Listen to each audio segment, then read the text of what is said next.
یہ ان کی بات ہے جن کی زبان مبارک شریعت کی بات اس وقت بتایا کرتی تھی جب آسمان والا حکم دیا کرتا تھا.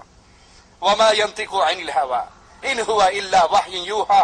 کائنات کا ہر بندہ اپنی مرضی سے بولتا ہے، امام الانبیاء رب کی مرضی سے بولتے ہیں.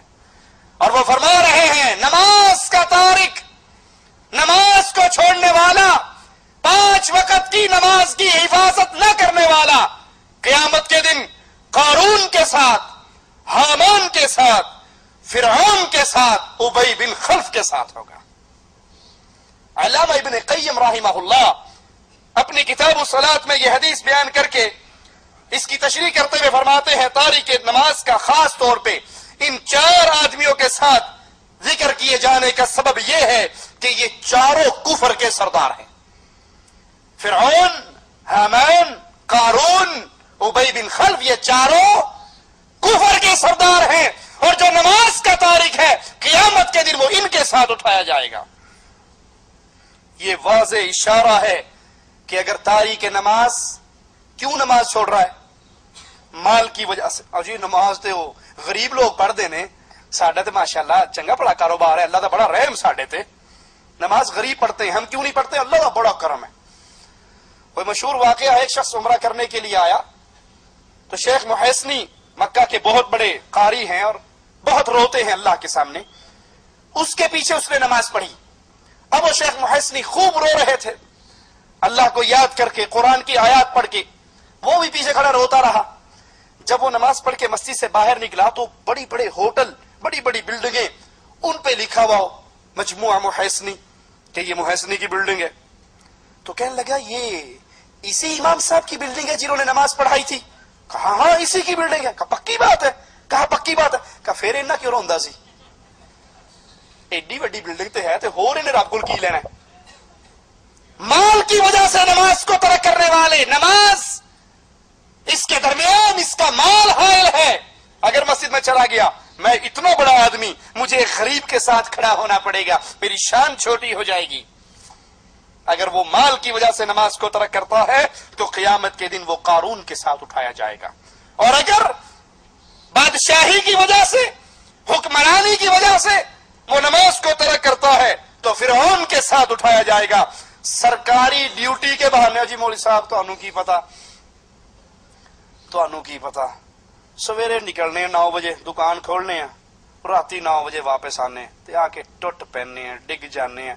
اے ویکھو بچیاں دا ٹھڈ پالنا بھی تے عبادت ہے نا. جے نماز نہیں پڑھی تے خیر سلا، بچیاں دا ٹھڈ تے حلال رزق کمانا بھی عبادت ہے. تسی اے عبادت کر لی، میں اے عبادت کر لی، تہاڈی جیب خالی رہی، میری جیب بھر گئی. جو اس لیے نماز کا تارک ہے کہ سرکاری ڈیوٹی، اس کو اپنے آفس میں جانا ہے، ڈیوٹی پہ جانا ہے، دکان کھولنی ہے، ایسے شخص کا شمار قیامت کے دن حامان کے ساتھ، جو اپنی مملکت کا وزیر تھا، اس کے ساتھ ہوگا. اور اگر کوئی تجارتی مجبوریوں کی وجہ سے نماز چھوڑتا ہے، اس کا شمار عرب کے تاجر ابی بن خلف کے ساتھ ہوگا. نماز کا تارک قیامت کے دن شفاعت سے محروم رہے گا. قرآن حکیم کی ان آیات پہ غور کیجئے. فی جنات یتساءلون عن المجرمین، جنتی مجرموں سے سوال کریں گے، جنتی جہنمیوں سے سوال کریں گے. ما سلککم فی سقر، اس جہنم کی وادی میں تم کیوں آئے؟ تمہارا شمار اہل نار میں کیوں ہوا؟ جہنمیوں کا جواب سنیے. قرآن کی آیات پہ اگر ایمان اور یقین ہے تو اللہ کا واسطہ دے کر کہتا ہوں، ان آیات کو سن کر آج اس مجلس سے اٹھنے سے پہلے اللہ سے عہد کرو کہ آج کے بعد کوئی نماز نہیں چھوڑوں گا. ما سلککم فی سقر، جہنم میں کیوں آئے؟ پہلا جواب اہل نار کا، لم نک من المصلین، ہم بے نماز تھے، ہم نماز نہیں پڑھتے تھے، ہم نماز کے تارک تھے، ہم مولا علی کے ملنگ تھے. علی ہم تو تیرے ہیں، جہنم میں جانے کے لیے وہابی بتیرے ہیں. ہم کہتے ہیں نماز پڑھ کے لبڑا کیے. ایک پیر اور مرید اکٹھے سفر کر رہے ٹرین میں، مرید کا نماز کا وقت ہوا، نماز شروع کر دی. پیر صاحب سے کہا جی آپ نہیں نماز پڑھ دے. کہتے تو پڑھ لا، میرا دل ہی اللہ اللہ کرتا ہے، میں اندروں ہی اندروں پڑھ لینا. کے اندر سے نماز ہو جاتی ہے. تھوڑی دیر ہوئی، وہ کھانا شانا کھا کر بیٹھے تھے، کہنے لگے وہ مرید جی لوٹا بھر کے پانی دے آؤ. کہندے کیوں؟ کہندا ادھر جانا ہے،